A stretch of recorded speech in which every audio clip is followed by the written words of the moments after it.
launched our own fight against UPC. Now, this round, February 1981, 6th of February.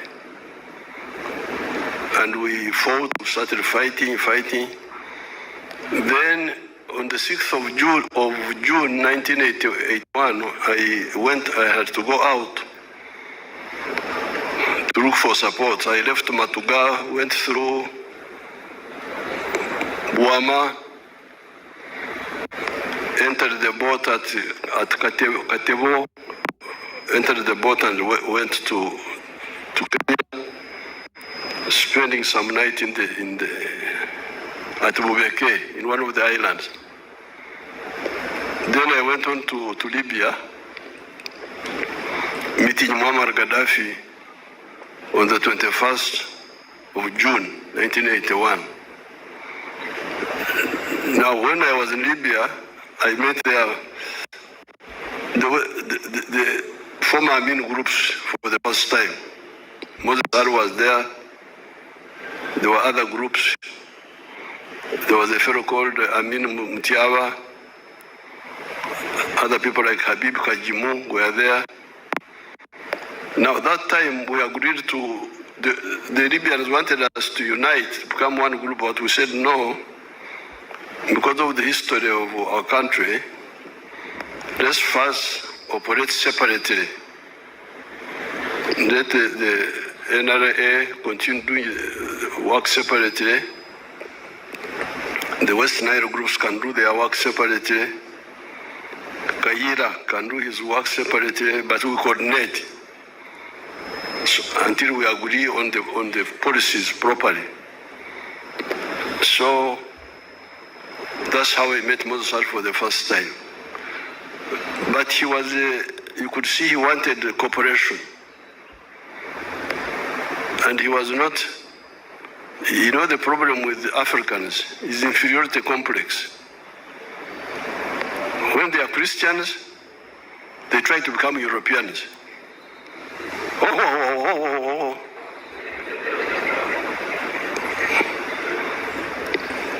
They think being Christian is being European.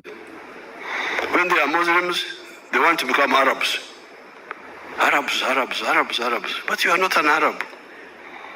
You are a Mahdi. I can see you. Why do you want to be an Arab?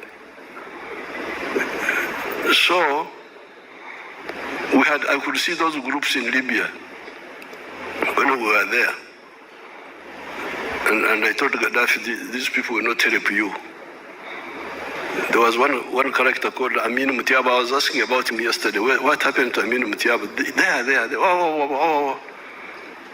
So we said, no, if you want to help us, you help us. But if you don't want, we shall manage. Gaddafi gave us some little support. Then those Amin Mutiabas diverted some of it to UFM, but we fought. So we agreed to coordinate, not to unite, but coordinate. Now, so we came back here. I arrived on the 9th of December, 1981. We started fighting here inside the country. And we captured a lot of weapons from the army, the UNLA, Masindi, Attack, Kabamba, Chiboga, Hoima.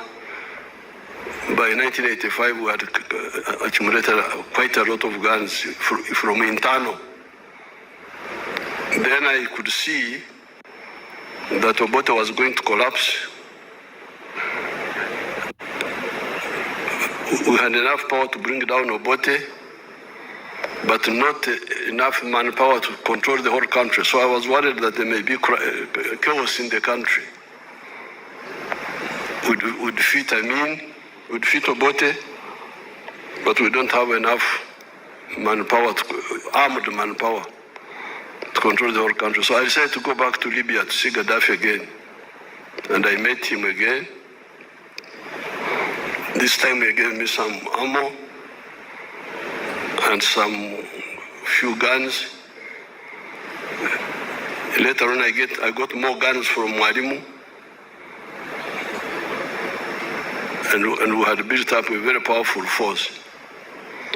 So when I was there this time, I don't remember that I met Moses Ali initially, but when Obote collapsed on 27th of July 1985, that time I was still in Sweden. I had not come back with my family. I rang these people. I rang Otito Kero. I rang Basilio Kero. I rang, I think, Semogere also, Sebana Chisto, Oraro Tunu. And I said, you people, don't form a government alone. You just form a government together. Now, with the usual witchcraft of Uganda, where people as if they are bewitched, they said, no, we don't have to wait for NRM. We'll go ahead and form government. And we leave NRM alone. So, they did. They formed the government, Tito Kero, I don't know who, all those. The idea was to isolate NRA, form government, bring DP, bring the groups, then isolate NRA. So we warned them, please, if you do that, we are going to deal with, to destroy you, to fight you. But they were not listening. They went ahead and formed a government, and we launched our attacks in August, starting clearing the Ruero Triangle, the detachments which were there, then swung west, attacked Mubende, cleared it. I think some of the groups of Amin were in Mbende. You can ask the Sares, I don't remember very well. Then Fort Potro, then Kasese.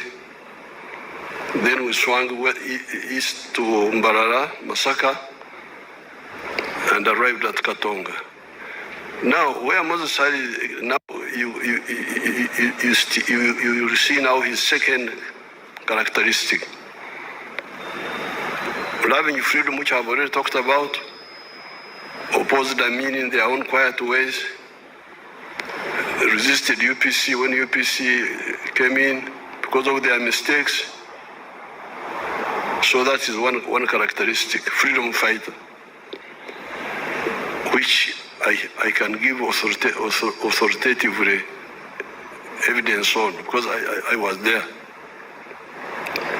But now, the second quality is peacemaker,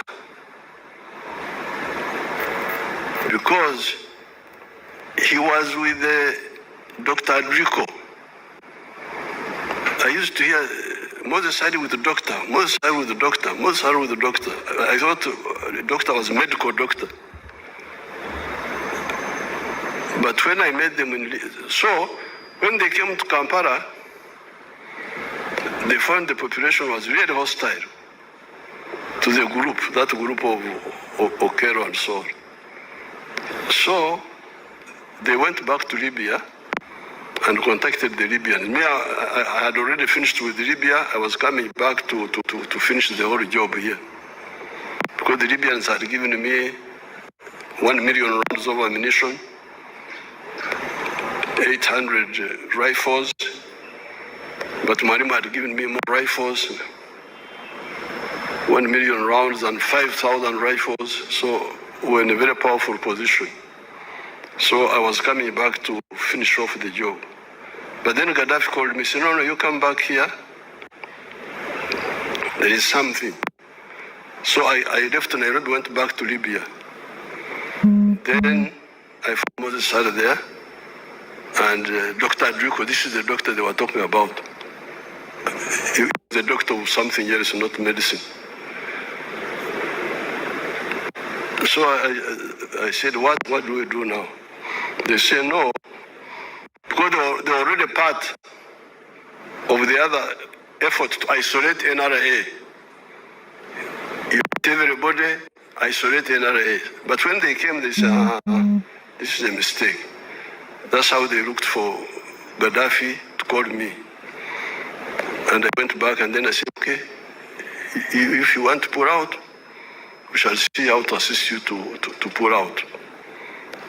Don't involve yourself in the fight for Kampala, because we are going to attack Kampala. Because by this time, we were at Camp Isa.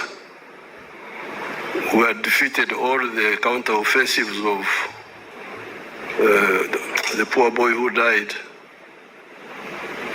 What was his name? Lieutenant Colonel Eric Odwar. We had defeated them and we were at Camp Isa. On this side, we were at Boroba. On the other side, we were going to. So I agreed with Moses Ali that the UNLF people who are already part of this group, which was in Kampala, pulled out slowly, and he pulled out slowly. They didn't fight us when we were entering Kampala. That's how our cooperation now started. Then the others who persisted in trying to oppose, like Juma Orsi, eventually he died on the. So that is the second characteristic of Moses. Dialogue rather than confrontation where possible. The third one, he was really a lover of West Nile. Always pushing for the programs of West Nile, the tarmac road, the electricity, the issue of the veterans. He was always on the forefront. And many of his pressures on us have already brought results. The roads are now tarmac all the way up to Oraba. We are now even tarmacking the one of Ajumani, Moyo, Yombe, Koboko. The electricity is now linked. The grid. Now, you, the people, the leaders of West Nile, there is something I used to tell Moses Ali which you must now work on. Yes, the infrastructure is now there. And we are going to expand it. There is the road from Nebi to the border with Congo, and along there up to Aru. There is this other road from Pakwach to Rhino Camp, and then along the Nile. We are going to work on those roads. But remember what I've been telling you in the campaign. People don't sleep on the roads.